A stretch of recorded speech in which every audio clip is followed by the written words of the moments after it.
Welcome back to Keto Journey with Mike. I'm Mike, Reformed Fat Man.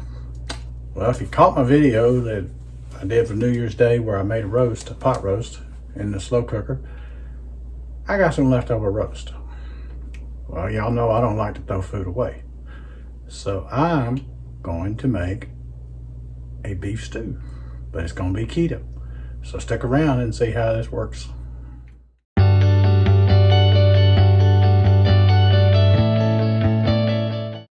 Okay, I've cut up some veggies here, some onions, some mushrooms, and some peppers. So it's going to be a little bit different type of beef stew because it is keto and I can't put potatoes in it, and so I'm wanting to, or carrots or peas or whatever you put in your beef stew if you're not keto.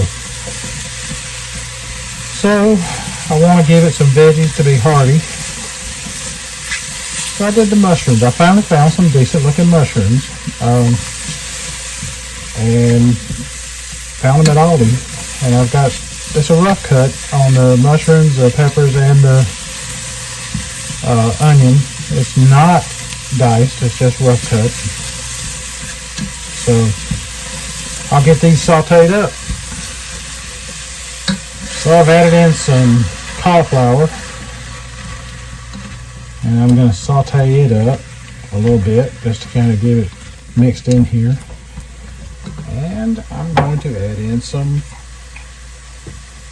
minced garlic.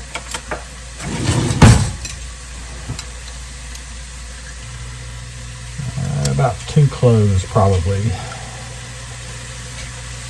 Ought to be plenty.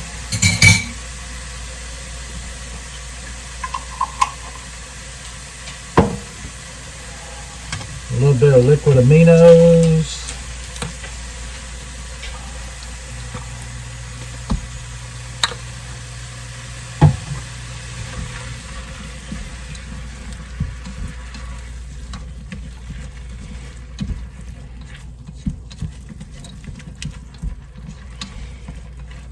Alrighty, so now let me get some broth to kind of... I've added in some beef broth, not much, just a little bit. I had a little bit left in a container, and I'm letting this kind of deglaze the bottom just a touch.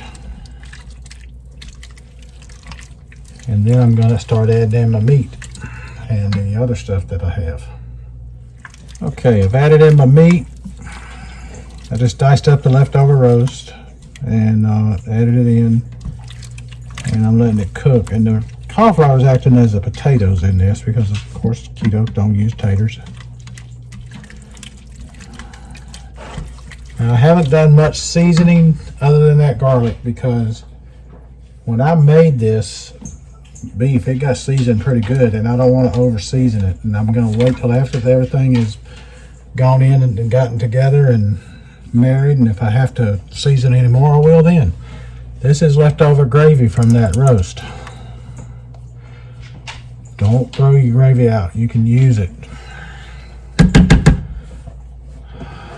You can see how thick it got. It did real well. That avocado really does work. And I let it cook down some too, so that helped to thicken it up. So now I'm just going to stir this bad boy up and let it sit and cook for a minute. Look at how good and hearty thickness that has now.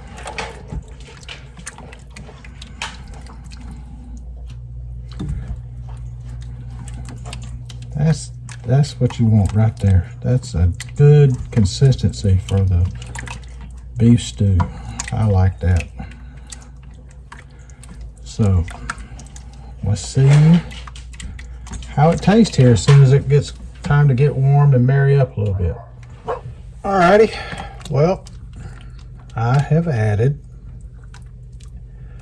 some salt, some pepper, a little bit of garlic powder, a little bit of onion powder. That's it. Haven't added anything else. And it tastes fantastic. I'll take a taste while you're watching. I'm just gonna get the broth because that's where you're getting your flavor at anyway.